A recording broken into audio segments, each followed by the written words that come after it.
Welcome to Facts TV News, where everything is true.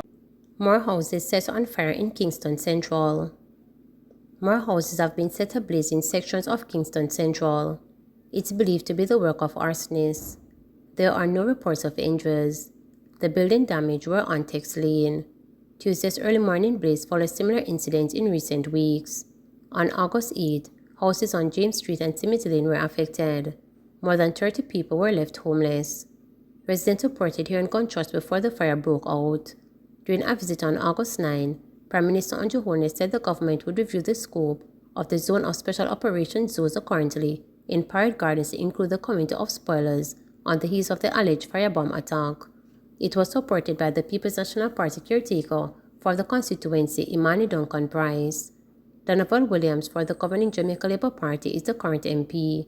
Parade Gardens was declared as so on January 9. Second suspect charged in connection with killing of Constable Jermaine Brown. A second suspect has been charged in connection with the murder of Police Constable Jermaine Brown. Ramon Howell, 29, otherwise called Trigger, a tailor of Johnson Pen in Spanish Town, St. Catherine, was charged on the weekend by the Major Investigation Division (MID). He was captured last week in a major police military operation in Johnson Pen.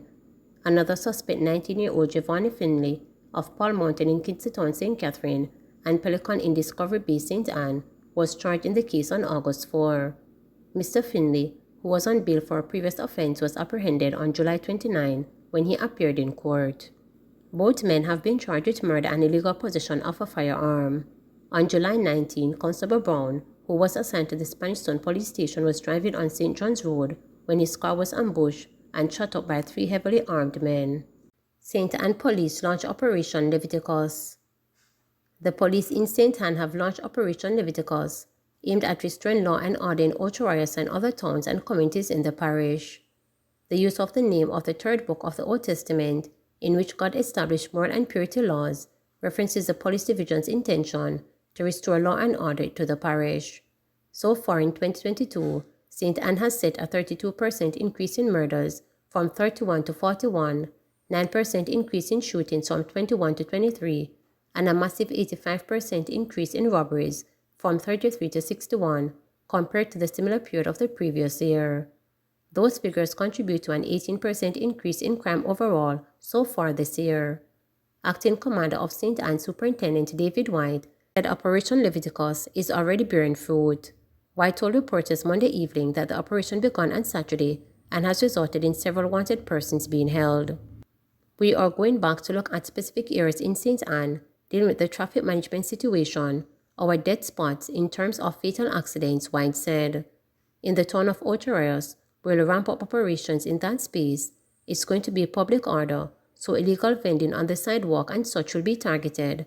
The bus park and those criminal elements who are coming out of Kingston and so on will be pursuing those. Parrytown, Steertown, and Brownstown will also get special attention during the operation. In addition, White said lottery scammers and wanted persons are being sought. On Saturday, several persons were taken into custody during the operation in Ocho Rios, while on Monday, wanted men were held as operation shift to Content Gardens. Disgrace. Public Defender Herbert Mackenzie has called out the Passport, Immigration and Citizen Agency, PICA, the Registrar General Department (RGD), and the Criminal Records Office for being the state agencies causing the public the most pain. Mackenzie, who was participating in a panel discussion put on by the Office of the Political Ombudsman in recognition of its 20th anniversary on Monday, said the three were examples of agencies which hold themselves out and advertise the type of services they deliver that must be consistent with what is delivered. I use those as examples because there is no shortage of complaints at the Public Defender's Office with respect to those authorities. The commonest one we get, and it applies to all three, you pay for a service advertised at, for argument's sake, $8,000, and you get the service of the item in 3 days. $10,000 or $15,000, get it in 28 to 48 hours. For too often, citizens pay the prescribed sum for these guaranteed services, and at the end of the period, they are nowhere closer to getting it than before they approach the entity, Mackenzie told the conference. According to the public defender, it's the quality of service and the standard that is important. It happens at the police station. You go to give a simple report, and it's a whole day affair. You go to any of the revenue offices to do one transaction, and you have to write off a day from the job, he noted further. The public defender, in the meantime, said the treatment of citizens at both the RGD and the Criminal Records Office locations in downtown Kingston leaves much to be desired. Duke Street here, there is a police records office not too far from the RGD, and the way people are housed, accommodated, and treated just to get the service is almost disgraceful because the two offices are across from each other and the courts merge and Duke Street is clogged with vehicular and pedestrian traffic. I always ask myself, what if rain starts falling on these Tuxpan people? What would they do? Mackenzie lamented.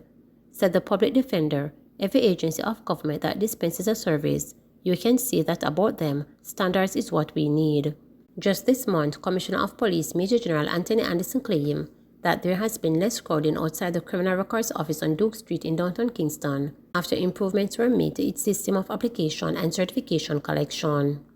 During the Jamaica Constabulary Forces Monthly Press Conference, the Commissioner announced a new online application platform which has reduced the need for people to apply in person, among other changes. In the meantime, giving an overview of the overall number of complaints addressed by the Office of the Public Defender in the last 4.5 years, Mackenzie said there were 303 in 2018, 259 in 2019, 176 in 2020, 287 in 2021, and 162 so far since the beginning of this year up to July. Help sought for keyhole surgery at Bustamante Hospital. Consultant pediatric surgeon at the Bustamante Hospital for Children BHC, Dr. Sarah Marshall-Niles, is leading the charge for minimally invasive surgery MIS to be offered to the children who depend on the public health services. She believes it is an achievable venture and that the benefits will be game-changing. MIS, which is also called keyhole or scarless surgery, refers to surgery performed through small incisions using surgical telescope and specifically designed instruments. This is in contrast to open surgery, which involves large incisions using the surgeon's hand directly.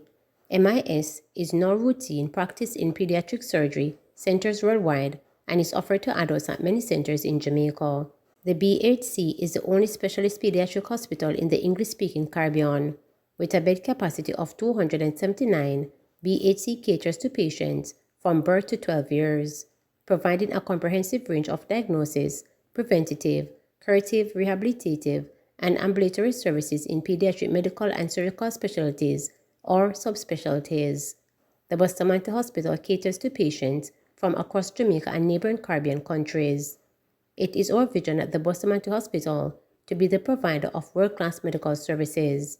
Currently, minimally invasive surgery has become the standard in surgical units worldwide, the consultant states. The introduction of minimally invasive surgery at Jamaica's only children's hospital would greatly benefit the young patients. These benefits include a faster return to routine activities and participating in extracurricular activities, better, smaller scars, a faster return to work or family members, caregivers, and decreased risk of overall complications and readmission. The establishment of MIS would also lead to saving in public health sector. Dr. Nice estimates that surgery for appendicitis, along using minimality invasion procedures, would shorten hospital stay by as much as 3 nights per patient, saving the government over $30,000 per patient. A conservative average of 4 patients per month would mean saving of $120,000 each month, or $1.44 million per year. These figures are quite conservative and do not take into consideration other conditions that are amendable to MIS and saving from decreased admissions for complications. NICE is collaborating with Dr. Claudine DeSova, pediatric surgeon, Dr. Michelle Ann Richards Dawson, Senior Medical Officer of the BHC, Head of Surgery, Dr. Colin Abel, and Consultant Surgeon Dr. Noel McLennan. Dr. Richards Dawson says, having observed the benefits that these surgeries offer to our adult patients, it is only fitting that we should offer these to our pediatric patients.